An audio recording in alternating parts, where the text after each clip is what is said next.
नमस्कार, national media news agency में आप सभी का बहुत बहुत स्वागत है। मैं हूं आपके साथ भावना। चलिए रुक करते हैं आज की तमाम ताजा खबरों की ओर।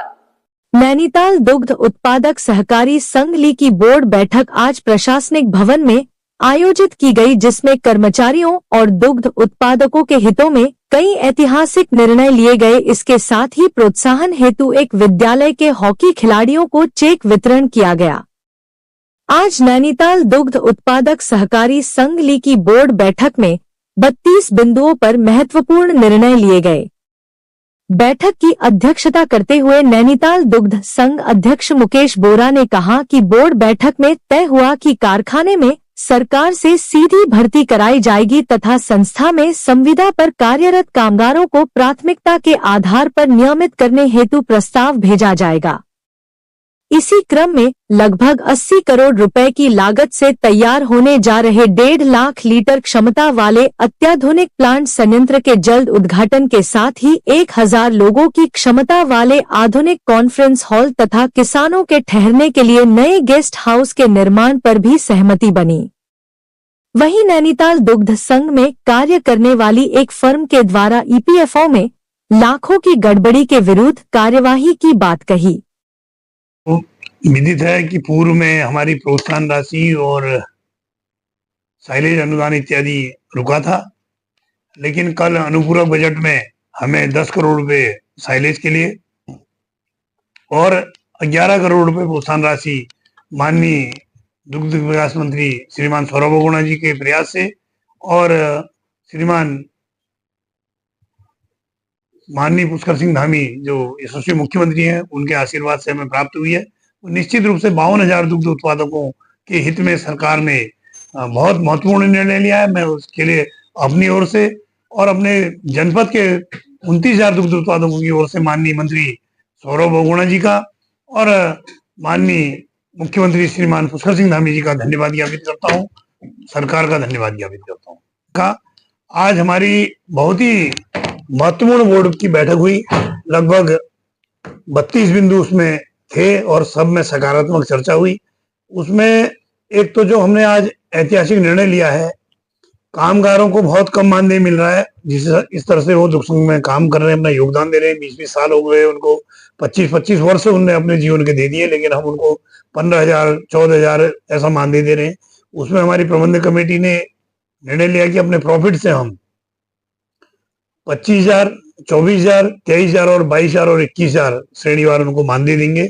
उसका प्रस्ताव हमने पारित करा और उसके पूर्व में भी हमने पारित करा था, लेकिन आज दोबारा हमने उस प्रस्ताव को रखा है और उसके अनुमोदन के लिए मैंने जीएम साहब को और अपने प्रभारी प्रशासन को कहा है कि उसमें शीघ्र निबंधक महोदय से इसका अनुमोदन ला करके उसे एजीएम से पहले या दिवाली तक उसको हम लागू करने का प्रयास कर रहे हैं। ये अपने आप में दुग्ध संघ के इतिहास में ऐतिहासिक निर्णय होगा कि जब हमने 10-10 हजार रुपए के आसपास अपने कामगार बंधुओं का मानदेय बढ़ाया है।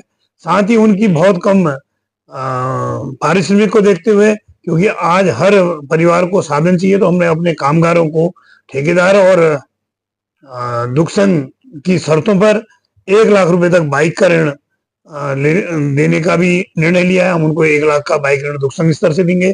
साथ ही जो हमारे नियमित कर्मचारी थे उनको 2 लाख रुपए कर्मचारी कल्याण निधि से हम लोन देते थे आवास के लिए आसान किस्तों पे, तो उसको भी महंगाई को देखते हुए हमने 5 लाख करने का निर्णय लिया है, जिससे मैं कह सकता हूं कि कर्मचारियों के हित में भी हमने निर्णय लिया है। साथ ही जो कामगार बंधु हैं उनको 2 जोड़ी ड्रेस और 1 जोड़ी जूता दुग्ध संघ स्तर से दिवाली से पहले दिया जाएगा। जो उनको प्रोत्साहन राशि है वो बढ़ा के दी जाएगी। लगभग 2 करोड़ से 2.5 करोड़ के बीच का हम बैलेंस शीट का आकलन कर रहे हैं। हम एरियर की धनराशि अपने 29,000 दुग्ध उत्पादकों को देने वाले हैं। ऐसे ही बहुत महत्वपूर्ण निर्णय हमारे हुए हैं। और एक महत्वपूर्ण निर्णय जो हमारे कामगार बंधुओं ने बीच में पत्र दिया था कि हम काम बंद करेंगे, टूल डाउन करेंगे, तो आचार संहिता के कारण मैंने उनसे वार्ता करी थी, हमारे जीएम साहब ने वार्ता करी थी, हमारे प्रशासन ने वार्ता करी थी, तो उन्होंने हमको समय दिया था आचार संहिता के हटने के बाद हमारे ईपीएफ का उचित समाधान निकाले। क्योंकि आप सबको पता है कि सिद्धि इंटरप्राइजेज द्वारा 35 लाख रुपए हमारे 165 कर्मचारियों का गबन किया गया है, जो कि बहुत घोर अनियमितता है। और उसमें दुग्ध संघ स्तर से 4 महीने से लगातार ईपीएफ कार्यालय के अधिकारियों को पत्राचार किया जा रहा है, जिसमें सकारात्मक कार्रवाई नहीं होने से आज बोर्ड ने आक्रोश भी व्यक्त कराया है। और साथ ही 1 करोड़ 2 लाख रुपए जो दुखसंघ ने जीएसटी सिद्ध इंटरप्राइजेज को दी है वह भी जमा नहीं हुए, जिसकी गंभीर वित्तीय अनियमितता है। और जीएसटी के वरिष्ठ अधिकारियों को हमने पत्र के माध्यम से 3 या 4 बार अवगत करा दिया है, लेकिन आज बोर्ड की नाराजगी को देखते हुए मैंने पुनः यहाँ पर निर्णय लिया है कि ये मंडे को हमारे प्रभारी प्रशासन श्री संजय भागुनी जी और प्रभारी वित्त श्री उमेश पठालनी जी ईपीएफ के अधिकारियों से और जीएसटी कार्यालय से मैं पत्राचार के पूर्व में किए गए पत्राचार और आज की बैठक का संज्ञान लेते हुए वार्ता करेंगे, उनसे भेंट करेंगे और आवश्यक कार्रवाई की मांग करेंगे। मैं अगर 1 सप्ताह में ये नहीं होता तो मैं मेरी प्रबंधक कमेटी माननीय मंत्री श्रीमान सौरभ गुणा जी के पास और श्रीमान सचिव डेयरी विकास विभाग के पास एवं श्रीमान सचिव वित्त उत्तराखंड सरकार से मिलने वाले हैं कि इतनी बड़ी जीएसटी की राशि जो नैनीताल दुखसंघ ने दी है वो क्यों जीएसटी कार्यालय जमा नहीं करा रहा है। क्योंकि 2020 में एक जीएसटी का प्रावधान आया है, यदि संबंधित संस्था द्वारा दिया गया जीएसटी जमा नहीं होता है तो जीएसटी कार्यालय संबंधित फर्म से भी वसूली कर सकता है। अगर ऐसा भविष्य में होता है तो हमारे दुग्ध उत्पादकों को, दुग्धसंघ को, दुग्ध समिति को अत्यधिक नुकसान होगा।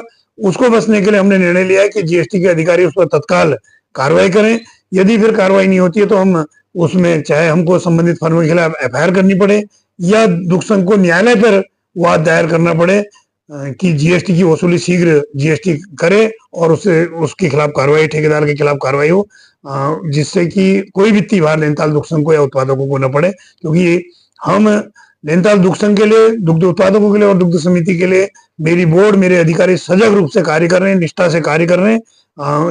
उसी का परिणाम है कि आज निरंतर पिछले 3-4 वर्षों से हम 2 से 2.5 करोड़ रुपया अधिक प्रॉफिट में हम हैं। और उस सब में मीडिया जनों का भी, आप सबका सहयोग नैनीताल दुग्धसंघ परिवार, आंचल परिवार को मिला है। मैं उसके लिए आप सबका भी धन्यवाद करता हूँ।